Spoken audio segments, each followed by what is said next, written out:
সবাইকে জয় যিশু। প্রভু যিশু খ্রিস্টের শক্তিশালী নামে আমি আপনাদের প্রত্যেককে হৃদয় দিয়ে স্বাগত জানাচ্ছি আমার এই চ্যানেল জীবন্ত ঈশ্বরের মণ্ডলীতে। একমাত্র ঈশ্বরেরই গৌরব ও মহিমা হোক, আমেন। আমি ঈশ্বরকে সদা সর্বদাই ধন্যবাদ দিই শুধুমাত্র তাদেরই জন্যে যারা প্রতিদিন ঈশ্বরের বাক্য শুনছেন ও অন্যকে শোনার ও শেখার সুযোগ করে দিচ্ছেন। হালেলুয়া। ঈশ্বরের শান্তি আপনাদের প্রত্যেকেরই গৃহে বর্তুক, আমেন। আসুন আমরা প্রার্থনা করে আজকের অনুষ্ঠানে প্রবেশ করি।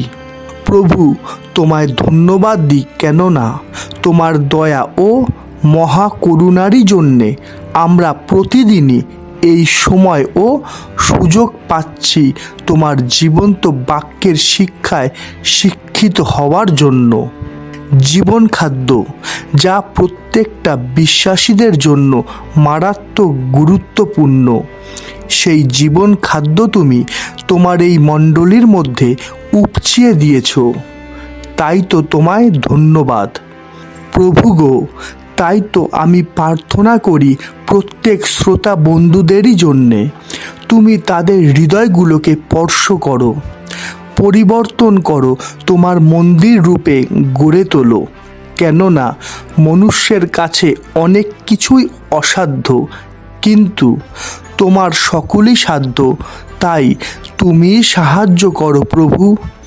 এই প্রার্থনা আমি খ্রিস্ট যিশুর নামে চাইলাম, আমেন। আজকের বিষয় গল্প হলেও সত্যি। আমি আবারও বলছি, আজকের বিষয় গল্প হলেও সত্যি। আজকে আমি একটা গল্পের দ্বারা আপনাদের শিক্ষা দেব, যার মধ্যে রয়েছে বাস্তব। হ্যাঁ, যার মধ্যে রয়েছে বাস্তব। তাই তো আমি আজকের টপিকের নাম দিয়েছি গল্প হলেও সত্যি। তাই গল্পটা শুধু শুনবেন না, কিন্তু বোঝার চেষ্টা করুন, কেননা গল্পটার মধ্যে আমরা রয়েছি। হ্যাঁ, কেননা গল্পটার মধ্যে আমরা রয়েছি। তাই আসুন আমরা একটু মনোযোগ দিই। আমরা জানি যে এই পৃথিবীতে মানুষ নানা রকমের রোগ ব্যাধি ও সমস্যার মধ্যে পড়ে, তাই না? তাই ধরুন, আমি আবারও বলছি, ধরুন কোনো একটা মানুষের একটা মারাত্মক রোগ হয়েছে, যার ফলে সে প্রচুর পরিমাণে কষ্ট পাচ্ছে। তাই তার সেই মুহূর্তে প্রয়োজন ডাক্তারের পরামর্শ ও ওষুধের, তাই না? তাই তার সর্বপ্রধান কাজ ডাক্তারখানায় যাওয়া, আর ডাক্তারখানায় যাওয়ার জন্য প্রয়োজন অ্যাম্বুলেন্সের, যা চালাবার জন্য ড্রাইভারের দরকার, তাই না? তাই সেই মুহূর্তে সেই রোগীর একমাত্র নির্ভর হবে সেই ড্রাইভারের, কেননা সেই ড্রাইভার তাকে তৎক্ষণাৎ ডাক্তারখানায় নিয়ে যেতে পারবে। কিন্তু ড্রাইভার যদি খারাপ হয়, তাহলে গাড়ি চালাবার সময় সে নিজেও মরবে, আর তার গাড়িতে যে রোগী আছে সেও মরবে, তাই না? কেননা এটাই সত্য আর এটাই বাস্তব। এইবারে চলে আসি এই গল্পের বাস্তব রূপে। হ্যাঁ, এইবারে চলে আসি এই গল্পের বাস্তব রূপে। একটু ভেবে দেখুন, আজ প্রচুর মানুষই প্রার্থনা সভাতে যাচ্ছে, তাই না? তাদের নির্ভর হয় সেই প্রার্থনা সভার সেবকটার উপরে, যে প্রার্থনা সভাটা পরিচালনা করছে।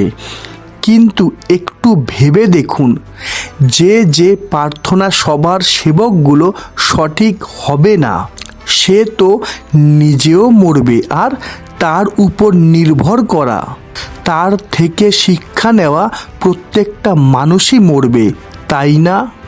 কেননা কথাটা কিন্তু আমার নয় কিন্তু প্রভুর।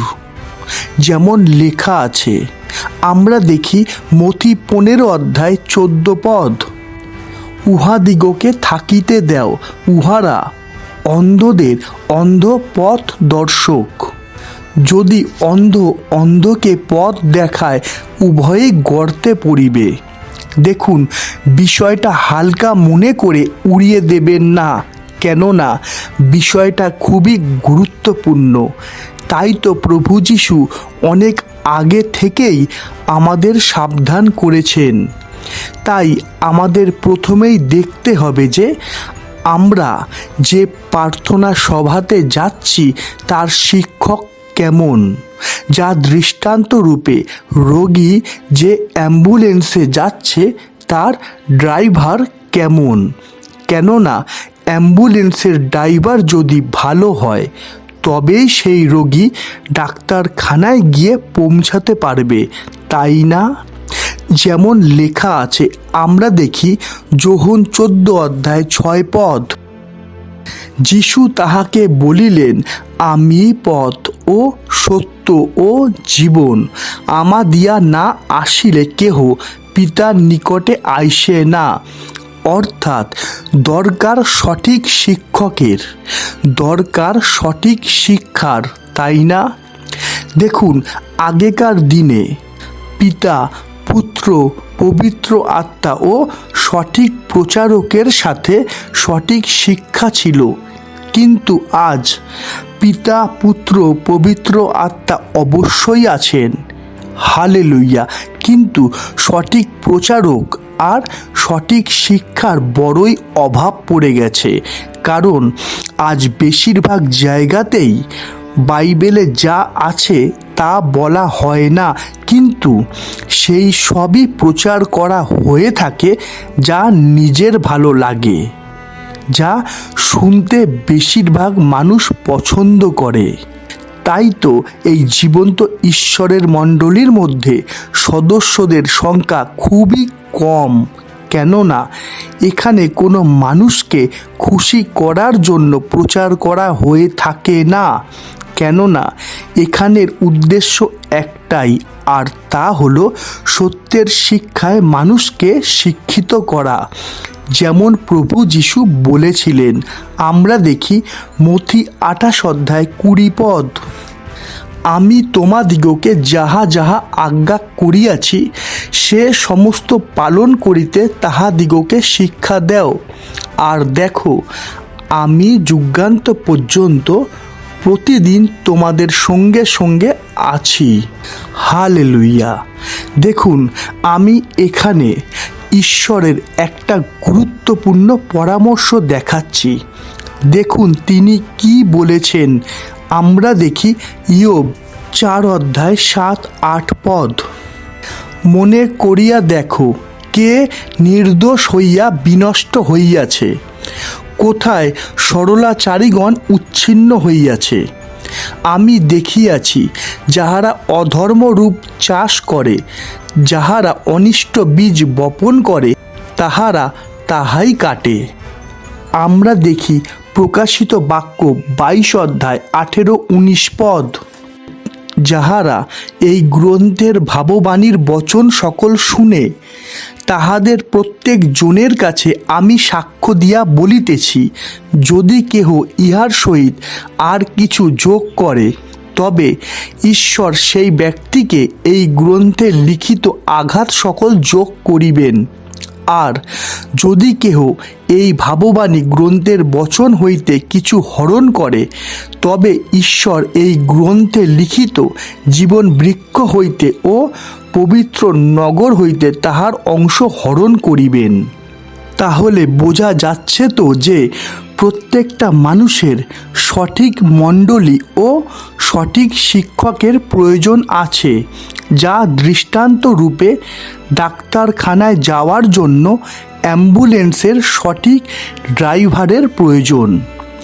তাই তো আমি ঈশ্বরকে ধন্যবাদ দিই, কেননা এই জীবন্ত ঈশ্বরের মণ্ডলীতে সঠিক শিক্ষা আছে, কেননা এই মণ্ডলীর পালক স্বয়ং প্রভু যীশু। তাই এই মণ্ডলী তিনি পরিচালনা করছেন তারই পবিত্র আত্মার দ্বারা, অর্থাৎ আমরা সেই গাড়িতে বসে, অর্থাৎ আমরা সেই গাড়িতে বসে যে গাড়ি চালাচ্ছেন স্বয়ং প্রভু যিশু, যিনি আমাদের সেই পিতার কাছে নিয়ে যাচ্ছেন। যেমন লেখা আছে, আমরা দেখি যোহন 14:26। কিন্তু সেই সহায় পবিত্র আত্মা, যাহাকে পিতা আমার নামে পাঠাইয়া দিবেন, তিনি সকল বিষয় তোমাদিগকে শিক্ষা দিবেন এবং আমি তোমাদিগকে যাহা যাহা বলিয়াছি সেই সকল স্মরণ করাইয়া দিবেন।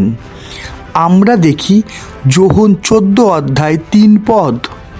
আর আমি যখন যাই ও তোমাদের জন্য স্থান প্রস্তুত করি, তখন পুনর্বার আসিব এবং আমার নিকটে তোমাদিগকে লইয়া যাইব, যেন আমি যেখানে থাকি তোমরাও সেইখানে থাকো। কি কেমন লাগছে সেই সত্য জানতে পেরে, যা আজ প্রচুর মানুষেরই কাছে গুপ্ত, তাই না? কিন্তু আজ কি হচ্ছে? অ্যাম্বুলেন্সের ভালো ড্রাইভার চাই না, অর্থাৎ বেশিরভাগ মানুষই সেই মণ্ডলী পছন্দ নয় যে মণ্ডলীর পালক ন্যায্য কথা বলছে, বাক্যের দ্বারা শাসন ও পরামর্শ দিচ্ছেন, তাই না? আজকের দিনের বেশিরভাগ মানুষের পছন্দ কি? আমরা দেখি 2 তিমথিও 4:3-4। কেননা এমন সময় আসিবে, যে সময় লোকেরা নিরাময় শিক্ষা সহ্য করিবে না, কিন্তু কান চুলকানি বিশিষ্ট হইয়া আপন আপন অভিলাষ অনুসারে আপনাদের জন্য রাশি রাশি গুরু ধরিবে এবং সত্য হইতে কান ফিরাইয়া গল্পের দিকে বিপথে যাইবে।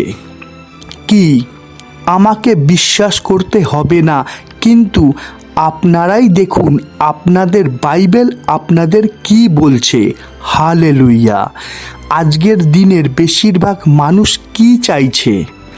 আমি আবারও বলছি যে আজকের দিনে বেশিরভাগ কান কি চাইছে?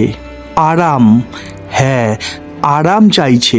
কান চুলকালে কানে তুলো দিলে যে আরাম হয়, সেই একই আরাম সবাই খুঁজছে ঈশ্বরের বাক্যের শিক্ষার মধ্যে, তাই না? অর্থাৎ শুধু আশীর্বাদ ও অনুগ্রহ, কিন্তু শাসন ও পরামর্শ চলবে না।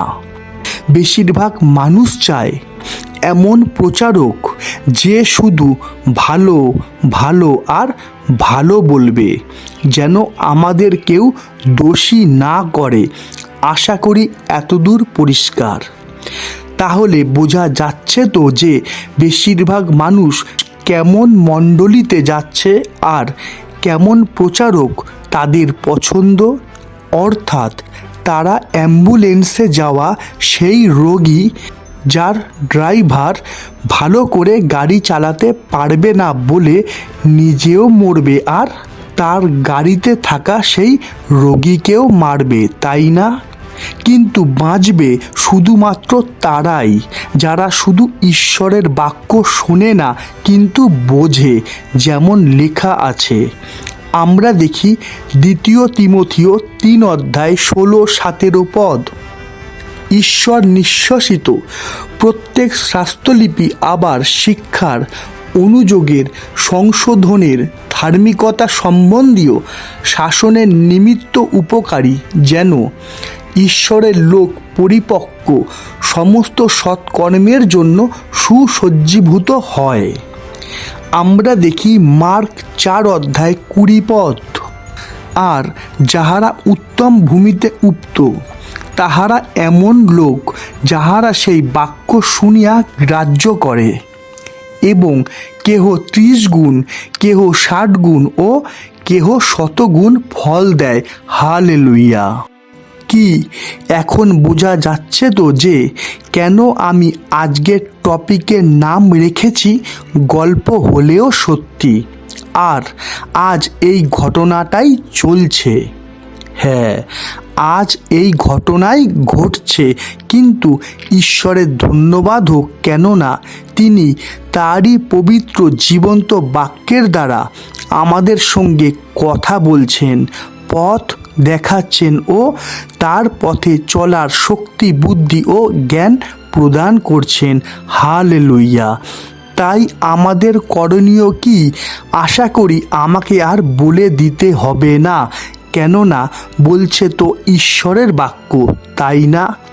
তাই তো আমি বারবারই বলে থাকি যে ঈশ্বরের এই বাক্যগুলো পৌঁছে দিন নতুন নতুন মানুষের কাছে, যেন তারাও সেই সত্য জানতে পারে যা আজ প্রচুর জায়গার প্রচুর মানুষেরই কাছে গুপ্ত। তাই হোক, আমেন। আমাদের প্রভু ও ত্রাণকর্তা যীশু খ্রিস্টের অনুগ্রহ ও জ্ঞানে আপনারা প্রত্যেকেই বধিষ্ণু হন। আমেন। এখন ও অনন্তকাল পর্যন্ত তাহারই গৌরব হোক। আমেন। আজ এতটাই। আবার দেখা হবে ঈশ্বরের জীবন্ত বাণীর নতুন কোনো শিক্ষা নিয়ে। ততক্ষণ সবাইকে জয় যিশু, জয় যিশু, জয় যিশু।